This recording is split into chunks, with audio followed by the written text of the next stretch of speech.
우리의 모든 호흡을 주관하시는 하나님 아버지, 오늘도 눈을 뜨게 하셔서 이른 아침 예배당에 나와 머리를 숙일 수 있도록 하시니 감사합니다. 주님의 십자가를 늘 생각하며 산다고는 하지만 세상 여러 일을 만나면서 실망하고 마음이 무너질 때가 얼마나 많은지 모릅니다. 이러한 우리를 불쌍히 여기시고 이런 어려운 상황에서 우리를 구원하여 주시옵소서.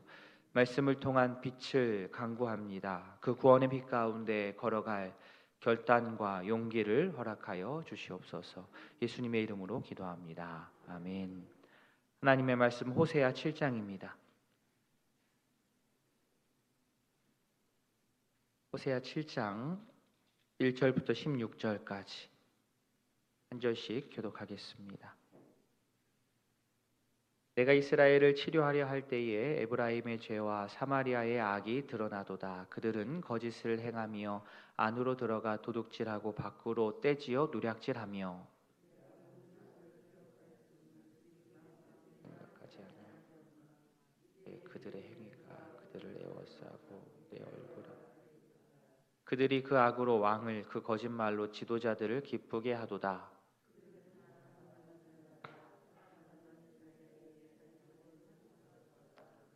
반죽을 문심으로 발효되기까지만 불일으키기를 그칠 뿐이니라. 우리 왕의 날에 지도자들은 술을 뜨거움으로 병이 나며 왕은 오만한 자들과 더불어 악수하는도다.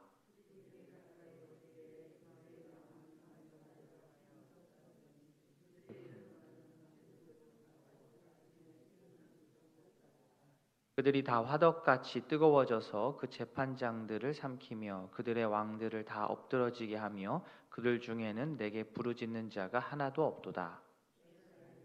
민족 가운데 혼합되니 곧 뒤집지 않는 전병이로다. 이방인들이 그의 힘을 삼켰으나 알지 못하고 백발이 무성할지라도 알지 못하는도다. 이스라엘의 교만은 드러난 그들이 모든 일을 당하여도 그들의 하나님 여호와께로 돌아오지 아니하며 구하지 아니하며 에브라임은 어리석은 비둘기 같이 지혜가 없어서 애굽을 향하여 부르짖으며 아수르로 가는도다.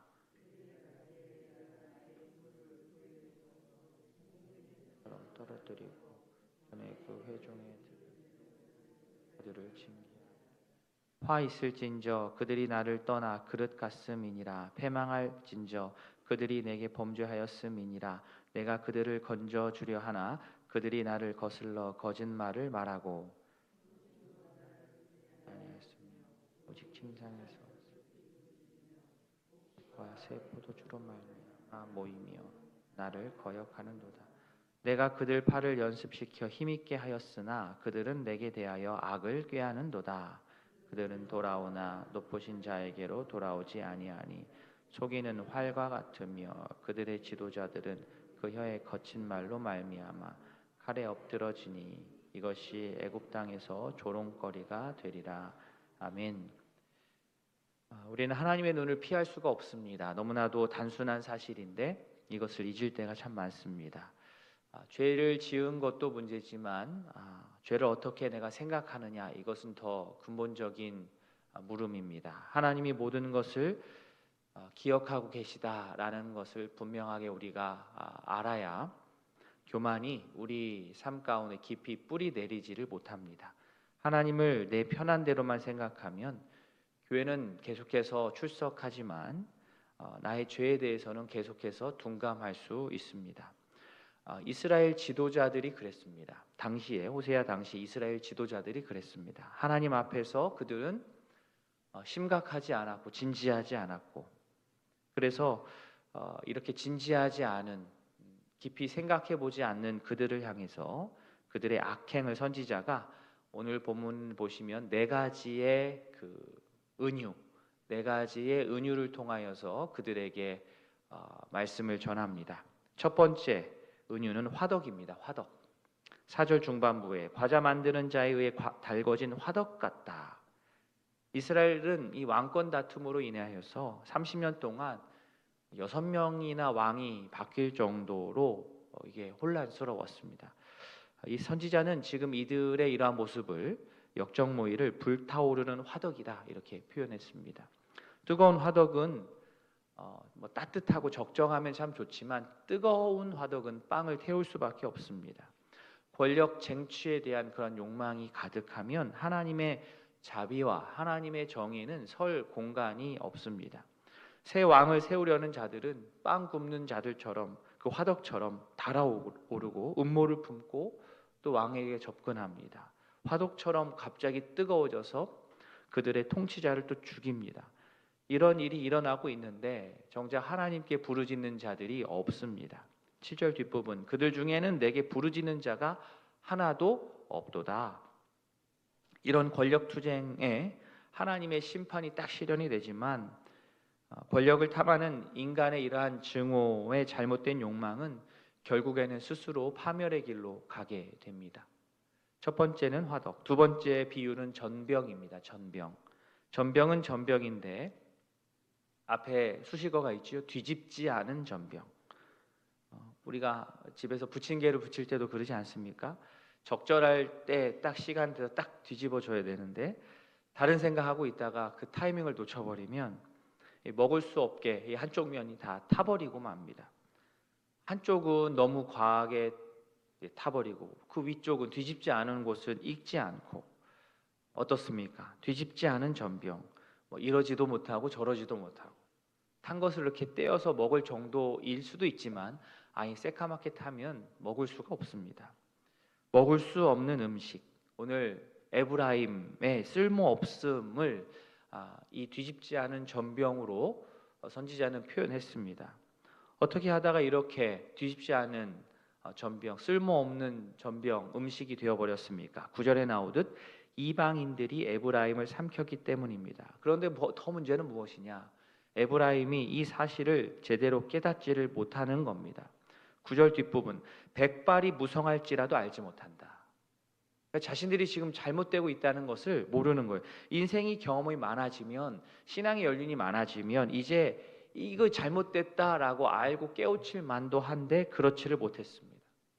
이 교만함이라고 하는 것은 얼굴에 표가 납니다. 그런 일을 당하고도 백성들은 하나님께 나오지 않았습니다. 하나님의 이름을 구하지 않았습니다. 하나님을 외면했습니다. 세 번째 비유, 비둘기입니다. 비둘기는 비둘기인데 이 앞에도 또 수식어가 붙죠. 어리석은 비둘기입니다.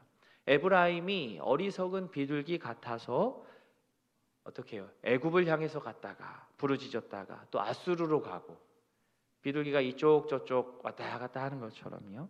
애굽과 아수르 사이에서 갈팡질팡 제대로 생각을 하지 못하고 왔다 갔다 하는 지조 없는 에브라임의 모습이 오늘 호세아 말씀에서는 어리석은 비둘기로 비유되었습니다. 11절에 지혜가 없어서라는 말처럼 에브라임이 자신 어떤 확고한 소신 없이 순간적인 이득에 따라서 바다닥 이쪽으로 저쪽으로 기웃거리다가 속임수에 놀아나는 아주 어리석은 행동을 하고 맙니다. 이렇게 어리석은 비둘기처럼 왔다 갔다 향방 없이 움직이면 결국에는 잡히고 맙니다. 사실 눈에 보이지 않는 하나님보다 눈에 또렷이 보이는 우리 사람, 어떤 강대국의 힘을 의지하고 싶은 것이 우리 인간입니다. 그러나 어리석게도 그렇게 하나님이 아닌 눈에 보이는 강대국만을 의지하면, 사람을 의지하면, 힘을 의지하면, 권력을 의지하면 결국에는 다 망합니다. 바라기는 강대국 사이에서의 그러한 저울질, 힘 사이에서의 저울질을 이제 그치고 하나님을 먼저 찾고 의지하는 주의 자녀가 되기를 바랍니다. 네 번째 비유는 활입니다. 활. 또 활은 활인데 오늘 본문에서는 속이는 활이라 했습니다. 속이는 활. 13절 뒷부분 내가 그들을 건져주려 하나 그들이 나를 거슬러 거짓을 말했다 이렇게 나옵니다. 자기 백성을 구원하시려는 하나님께, 나를 도와주려고 하는 그 하나님께 충성을 해도 시원찮을 판에 거짓말을 했다는 거죠. 이미 그들은 하나님을 향한 신실함을 버렸습니다. 물론 겉으로는 하나님께 막 부르짖었습니다. 그러나 말씀에 나온 것처럼 성심으로 부르짖지 않았습니다. 진실함이 없이 겉모양만 부르짖었습니다. 결국 이들에게 하나님은 개인의 탐욕을 채우기 위한 수단에 불과했습니다. 하나님께서 이들을 좀 제대로 써보려고 가르치고 훈련하고 연단하고 잘 세워 나아가는데 실컷 하나님께 훈련받고 하나님의 뜻을 향하여서 일을 하는 것이 아니라 그 힘으로 하나님을 대적하는 거죠. 그 힘으로 악을 도모했습니다. 그래서 선지자는 그들이 돌아오나 높으신 자에게 돌아오지 않기 때문에, 겉으로는 돌아오는 것 같지만 진정으로 하나님 앞으로 돌아오지 않았기 때문에 속이는 활이다. 하나님 속이면 결국에는 내가 망하게 됩니다. 자, 이 네 가지 오늘 새벽 우리 이 비유를 기억하고 기도하면 좋겠습니다. 달궈진 화덕, 뒤집지 않은 전병, 어리석은 비둘기, 속이는 활. 이 네 비유의 모습 속에 부끄럽지만 우리의 모습이 비쳐 보입니다. 이 새벽 하나님을 찾지 않고 기고만장했던 나의 모습을 철저하게 회개하고 하나님을 붙드는, 하나님만을 붙드는 귀한 주의 백성들 다 될 수 있기를 진심으로 소망합니다. 아멘.